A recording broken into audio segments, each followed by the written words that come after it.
Hello dear student, मैं Mukesh Sankla, assistant professor, government Bangar PG college पाली।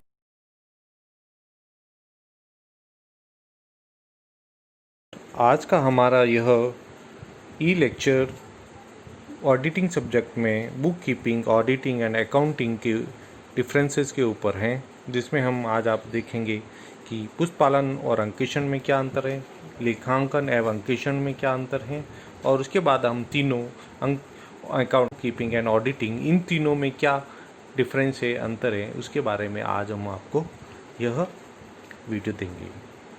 तो सबसे पहले हमारा पॉइंट है difference in book keeping and auditing. पुस्तपालन और अंकेक्षण में अंतर, इनको हम 10 पॉइंट से समझ सकते हैं। सबसे पहला पॉइंट है अर्थ। पुस्तपालन का मतलब होता है कोई भी व्यापार में जो ट्रांजैक्शन होते हैं, व्यवहार होते हैं, उनको मुद्रा तुल्य किसी वस्तु का हस्तांतरण होता है तो उनको हिसाब किताब की पुस्तकों में लिखना होता है, उसे ही हम पुस्तपालन कहते हैं। जबकि अंकेक्षण का मतलब होता है व्यवसाय की पुस्तकों और लेन देन के लेखों की सिस्टमेटिक तरीके से जांच करना, ताकि अंकेक्षक व्यवसाय के आर्थिक व्यवहार का सत्यापन कर सके और उनके परिणामों के संबंध में अपनी रिपोर्ट मालिक को दे सके। दूसरा होता है पॉइंट कार्य की प्रकृति। पुस्तपालन कार्य की प्रकृति एक व्यवहारिक प्रक्रिया है, जबकि अंकेक्षण का कार्य पुस्तकों और लेन देनों के लेखों की विश्लेषणात्मक जांच करना और आलोचनात्मक क्रिया है। उद्देश्य। पुस्तपालन का उद्देश्य व्यापारिक व्यवहारों का लेखा रखना होता है, जबकि अंकेक्षण का उद्देश्य पुस्तकों और लेन देनों के लेखों की जांच करना मुख्य उद्देश्य होता है। कार्य का प्रारंभ। पुस्तपालन का कार्य का प्रारंभ व्यवहारों के शुरू होते ही हो जाता है, जबकि अंकेक्षण का कार्य पुस्तपालन और लेखांकन कार्य संपूर्ण हो जाने के बाद ही अंकेक्षण का कार्य शुरू होता है। फिर नेक्स्ट पॉइंट है कर्मचारी या बाह्य व्यक्ति। पुस्तपालन का कार्य संस्था के कर्मचारियों द्वारा होता है, जबकि अंकेक्षण का कार्य संस्था के बाहर के व्यक्तियों द्वारा अनुबंध के आधार पर नियुक्ति देकर उनसे संपूर्ण कराया जाएगा। वैधानिक नियमन। पुस्तपालन के संबंध में किसी भी प्रकार का कोई लीगल रेगुलेशन नहीं है कि किसको लगाना है, जबकि अंकेक्षण के संबंध में कुछ लीगल रेगुलेशन लागू होते हैं, जिसमें अंकेक्षण की नियुक्ति कैसे होगी, इसकी कार्यप्रणाली, अधिकार, दायित्व, कर्तव्य आदि सब विधान द्वारा ही शासित होते हैं। योग्यता। पुस्तपालन का कार्य सामान्य जानकारी या योग्यता रखने वाला व्यक्ति भी कर सकता है, जबकि अंकेक्षण का कार्य विशिष्ट योग्यता रखने वाला व्यक्ति और अनुभवी व्यक्ति होना चाहिए, वही अंकेक्षण का कार्य कर सकता है, क्योंकि इसमें विशिष्ट अनुभव की बहुत ज़्यादा ज़रूरत होती है। रिपोर्ट। पुस्तपालन द्वारा किसी प्रकार की कोई रिपोर्ट नहीं दी जाती है, जबकि अंकेक्षण का कार्य अंकेक्षक अपनी रिपोर्ट, विस्तृत रिपोर्ट प्रस्तुत करता है। नेक्स्ट है हमारा difference in accounting and auditing. लेखांकन एवं अंकेक्षण में अंतर।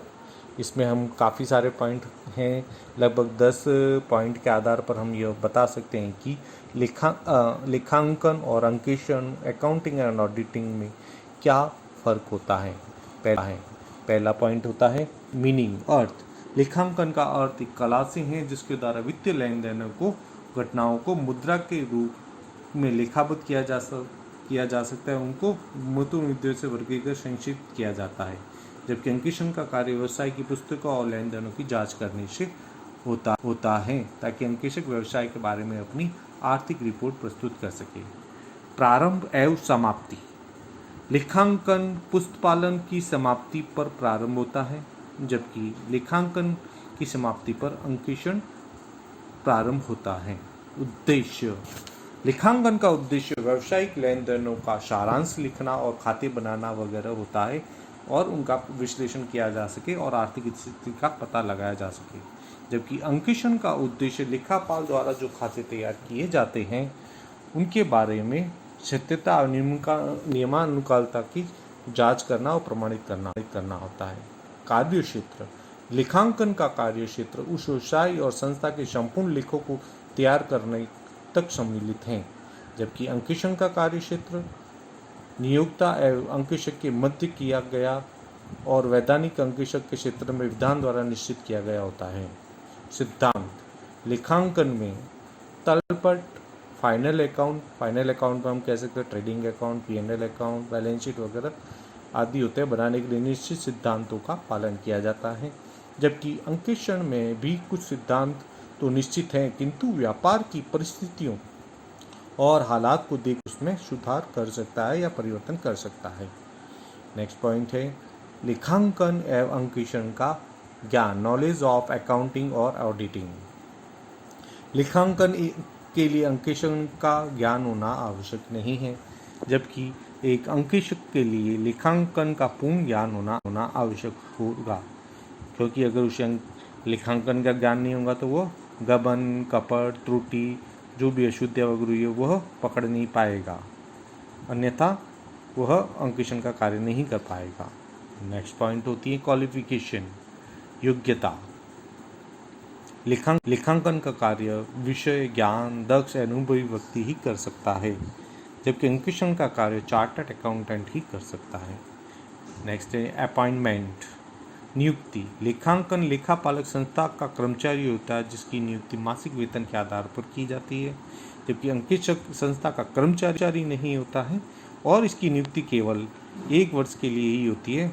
बाद में उसकी पुनर्नियुक्ति की जा सकती है और उसे बदला भी जा सकता है। नेक्स्ट पॉइंट है सेकंड लास्ट पॉइंट, स्थिति एवं उत्तरदायित्व। लेखापाल प्रबंधकों का अधीनस्थ काम करता है, यानी कि वह मैनेजमेंट के नीचे काम करता है, वह मैनेजमेंट के लिए रेस्पॉन्सिबल होता है उनको जवाब देने के लिए, जबकि अंकेक्षक एक स्वतंत्र व्यक्ति होता है और स्वतंत्र होकर निष्पक्ष होकर वो अपना काम विधान के अनुसार करता है और विधान के अनुसार ही वह उत्तरदायी ठहराया जाएगा। रिपोर्ट, लास्ट पॉइंट, लेखापाल अपने कर्तव्य और कार्य के संबंध में नियोक्ता को किसी भी प्रकार की रिपोर्ट नहीं देता है, जबकि अंकेक्षक को अंकेक्षण कार्य के संबंध में समाप्त होने पर। अभी हमने तीनों के बारे में डिफरेंसेस देखे थे। पहले हमने पॉइंट्स देखे थे बुक कीपिंग और ऑडिटिंग के संबंध में क्या अंतर होता है, पॉइंट वाइज समझा था। फिर दूसरा हमने देखा था अकाउंटिंग एंड ऑडिटिंग में क्या डिफरेंस होता है, उसके बारे में हमने देखा। अब नेक्स्ट हमारा जो पॉइंट है वो है डिफरेंस देखने का, वो है book keeping, accountancy and auditing के बीच में क्या अंतर होता है। तो इसको हम निम्न पॉइंट से समझ सकते हैं।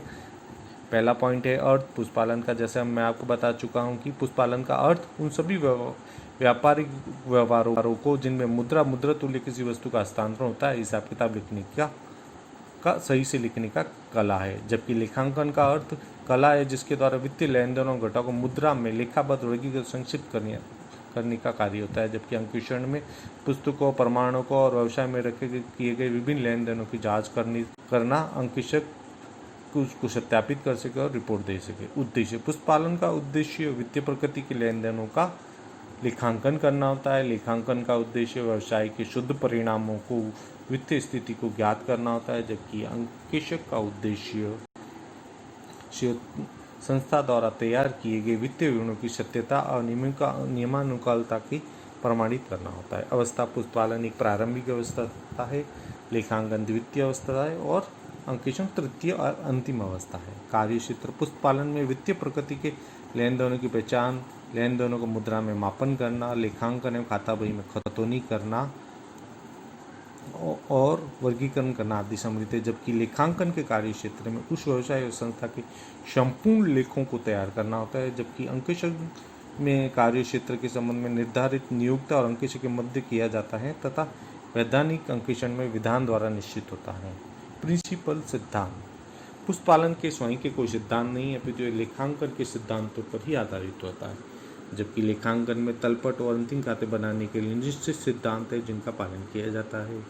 अंकेक्षण में कुछ सिद्धांत तो निश्चित हैं, किंतु व्यापार की परिस्थिति के अनुसार उनमें कुछ बदलाव किया जा सकता है। योग्यता, पुष्पालक के लिए विशेष योग्यता की आवश्यकता नहीं होती है। अकाउंटेंट के लिए विशेष योग्यता की आवश्यकता होना आवश्यक है, जबकि ऑडिटर के लिए चार्टर्ड अकाउंटेंट ही की पेशेवर योग्यता होना आवश्यक है। नेक्स्ट सेकंड लास्ट पॉइंट, ज्ञान, नॉलेज। एक पुस्तपालक के लिए, बुक कीपिंग के लिए लेखांकन एवं अंकेक्षण का ज्ञान होना आवश्यक नहीं है, जबकि लेखांकन के लिए अंकेक्षण का ज्ञान होना आवश्यक नहीं है, जबकि अंकेक्षक के लिए पुस्तकालन और लेखांकन के संबंध में पूर्ण ज्ञान होना आवश्यक होता है। रिपोर्ट पुस्तकालक द्वारा बुक कीपिंग रखने वाले पुस्तकालक द्वारा कोई रिपोर्ट नहीं दी जाती है, जबकि लेखांकन के संबंध में नियोक्ता को किसी भी प्रकार की रिपोर्ट नहीं दिया जाए, जबकि अंकेक्षक को अंकेक्षण का कार्य समाप्त होने पर नियोक्ता को रिपोर्ट देना होता है। तो ये था आज का हमारा लेक्चर ऑडिटिंग सब्जेक्ट के ऊपर। बुक कीपिंग, अकाउंटिंग, ऑडिटिंग, इन तीनों के क्या फ़र्क होता है, बुक कीपिंग और अकाउंटेंसी में क्या फ़र्क होता है, बुक कीपिंग ऑडिटिंग में क्या फ़र्क होता है, और बुक कीपिंग अकाउंटेंसी और ऑडिटिंग में क्या फ़र्क होता है, अंतर होता है, इसके बारे में आज आपको बताया। नेक्स्ट वीडियो ऑडिटिंग में जो होगा उसमें हम आपको आगे ऑडिटिंग के बारे में बताएं। तब तक के लिए